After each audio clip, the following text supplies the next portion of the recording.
तानी बात राजा प्यार वाली ढंग से, दिन भर भी जलवानी हम आज रंग से।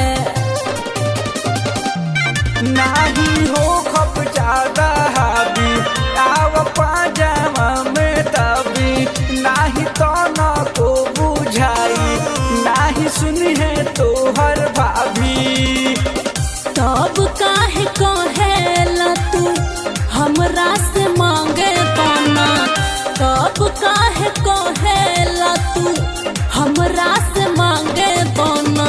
आज के रतिया रानी हो जागे तो ना मन भर लागे तो ना मन भर लागे तो ना।